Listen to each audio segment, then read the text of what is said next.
আপনার বাড়ি মুন্সিগঞ্জ। নাম জিজ্ঞেস করেন। আমার নাম বিচারপতি শামসুদ্দিন চৌধুরী মানিক। বিচারপতি শামসুদ্দিন মানিক কে?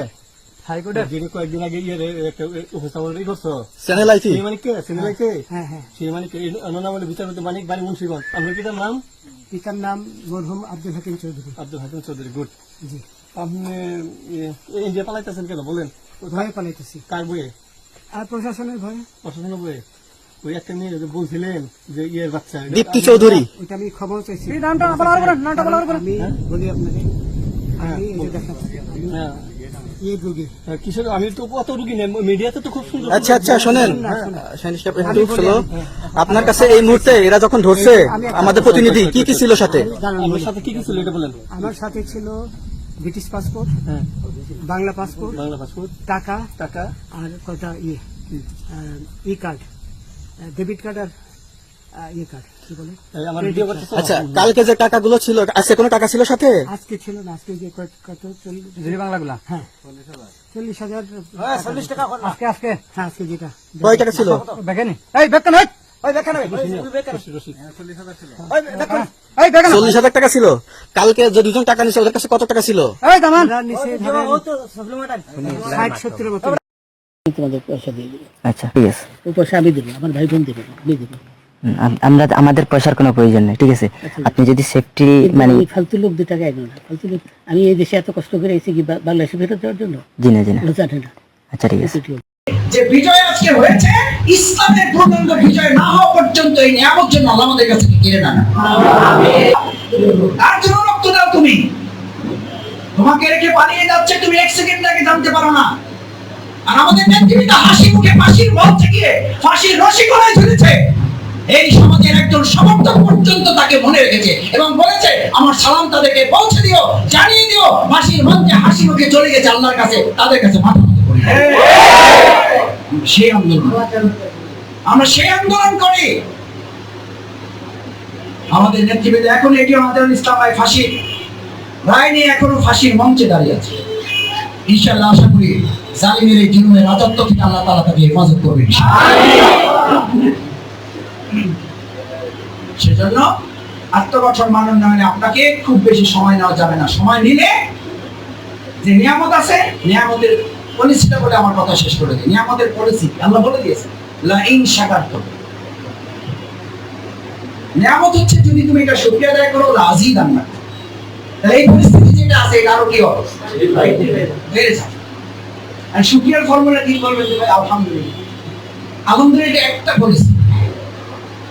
দ্বিতীয় পলিসি হচ্ছে এটা কাজে বাস্তবায়ন করা। তৃতীয় পলিসি হচ্ছে রিজিকি দিয়ে শুরু করা। তৃতীয় পলিসি হচ্ছে ওই এলাকার সমাজ এবং রাষ্ট্র বিনির্মাণে সর্বাত্মক নিজেকে আত্মনিয়োগ করা। পারা যাবে ইনশাআল্লাহ? ইনশাআল্লাহ। কয়টা বলেছি? এখন মুখে কি করা? আলহামদুলিল্লাহ সবসময় বলতে থাকবেন, যা কথা বলবেন। এটা বলছি কেন জানেন? সূরা নাসর আল্লাহ তাআলা বলেছেন ইজা জা নাসরুল্লাহি আল্লাহ নির্দেশনা দিয়েছেন না দেননি? কারণ আমি আল্লাহ মাফ করুন, আল্লাহ মাফ করুন, আল্লাহ মাফ করুন। এই ঘটনার মাত্র কয়েকদিন আগে খেলিয়ার একটা প্রোগ্রামে আপনারাও ভিডিও কেউ হয়তো দেখেছেন, বলেছিলাম যে আল্লাহ আমাদেরকে নৈতিক বিজয় দিয়েছেন, খুব কম সময়ের মধ্যে আল্লাহ আমাদেরকে রাজনৈতিক বিজয়ও দিবেন ইনশাআল্লাহ। দিয়েছেন না দেন নাই? ইনশাআল্লাহ। আপনি যা কল্পনা করেন নাই তারও আর যেভাবে কল্পনা করেছিলেন তার চেয়ে কয়েক শত কোটি গুণ বেশি লাঞ্ছনার মুখে তাদেরকে ফেলে আমাদেরকে আল্লাহ তাআলা রাজনৈতিক বিজয় দিয়েছেন। আলহামদুলিল্লাহ। এদেশের মানুষ এখন মনে করে একটা উন্নত, অর্থবহ, শান্তিপূর্ণ বাংলাদেশ গড়তে হলে বাংলাদেশ জামাত ইসলামী ছাত্র শিবিরের মতো সব যোগ্য দক্ষ নেতৃত্বই কেবল পারে জনগণকে সাথে নিয়ে, আমরা তাদেরকে সাথে করে নিয়ে এরকম একটা বাংলাদেশ উপহার দিতে পারে। ওই ভয়টার কথা একটু মনে করেন। যখন দুনিয়া মাথার উপরে ভরে যাবে তখন একটু ঢাকা মেডিকেলে যাবেন। যখন নিজের চাকরি ব্যবসা আপনাকে আটকে ধরবে তখন একটু প্রাইভেট হাসপাতালগুলোতে যারা এখন চিকিৎসাধীন আছে সেখানে একটু যাইয়েন। তার কোনো জবাব পাওয়া নাই। সে শুধু হাত ধরে বলে যে মাসুদ ভাই যদি একটু কোনোভাবে বেঁচে থাকতে পারে, আমার হাতও দরকার নেই, আমার পাও দরকার নেই, আমার চোখও দরকার নেই, আমি আমার মা, আমার স্ত্রী, আমার অবুঝ কলিজার টুকরা 3 মাসে 5 মাসে 7 মাসে সন্তানটার সামনে শুধু আল্লাহ যদি একটু নিঃশ্বাস নিয়ে বেঁচে থাকতে পারে। আর সেই অবস্থার সামনে আমি বলছি, আমি মনে করছি আমার কালকে একটা ব্যবসা দরকার, সেই অবস্থার সামনে আমি বলছি কালকে আমার একটা চাকরি দরকার, সেই অবস্থার সামনে আমি বলছি বিগত 15 বছরে আমি যা হারিয়েছি এই 15 দিনের মধ্যে আমার তা অর্জন করা দরকার। এই শহীদদের সাথে, এই পঙ্গু আহত রক্তের সাথে বেঈমানি বিশ্বাসঘাতকতা করলে আল্লাহ পরিবেশ আবার ছিনিয়ে নেবেন আমাদের কাছে। 5 তারিখের অর্জন যদি কেউ মনে করেন এটা আপনার অর্জন, ওটার সঙ্গে আছে, আপনি তো পরের কথা। যারা এই জুলুমের আদত্তে ছিলেন, এই জুলুম যারা করেছেন তারা নিজেরাও তো এটা মনে করেন নাই। 5 তারিখ 12টা পর্যন্ত মনে করেন নাই তাদেরকে পালাইতে হবে। বাংলাদেশ জামাত ইসলামীকে আল্লাহ তাআলা এদেশে ক্ষমতায় দিয়ে দিল, এদেশে মানুষের প্রতিনিধিত্ব করার দায়িত্ব দিয়ে দিল। ইসলামপন্থী লোকেরা মন্ত্রী, এমপি, প্রধানমন্ত্রী সব হয়ে গেল। আল্লাহ না করুন, আল্লাহ না করুন, আল্লাহ না করুন, কাল কিয়ামতের দিনে বিচার ফয়সালার পরে আমি জাহান্নামী হলাম। লাভ না লস? এটার জন্য কোনো গবেষণা লাগে না। এইটুকু সহজ বুঝ যদি আমার মধ্যে থাকে, তাহলে আমার আত্মগঠন মানোন্নয়নের প্রতিবন্ধকতা কে সৃষ্টি করে? নিশ্চয়তা নাই। আমি এই সময়টাকে কাজে লাগাতে চাই, আমি 1 মিনিট নষ্ট করতে চাই না, 1 সেকেন্ড নষ্ট করতে চাই না। এই টাইমটুকু কাজে লাগিয়ে আমি আত্মগঠন মানোন্নয়ন করে জান্নাত উপযোগী মানুষ হিসেবে গড়া যা যা করা দরকার, এইটা হলো আমার 1 নম্বর কাজ। ইনশাআল্লাহ, ইনশাআল্লাহ আল্লাহ তাআলা আমাদের হাতগুলো কবুল করুন। আমিন। কেন করবেন? কদ আফলাহা মান তাযাক্কা।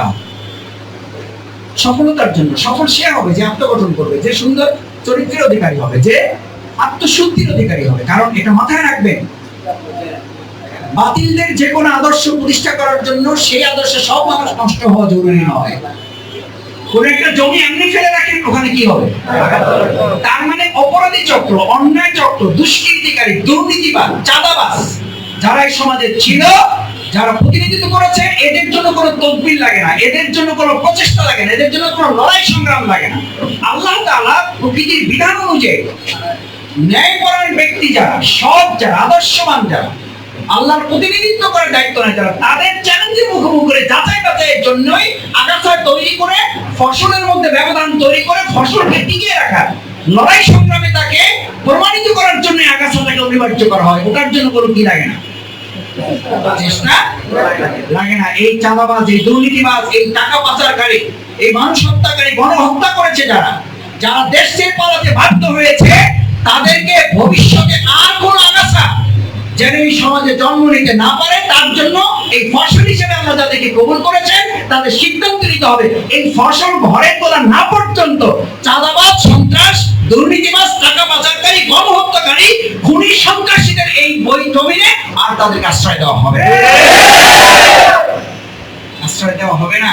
এটা বলে যদি আপনি জমি ফাঁকা রাখেন, ভালো করে বুঝেন, এই স্লোগান দিয়ে ঠিক বইরা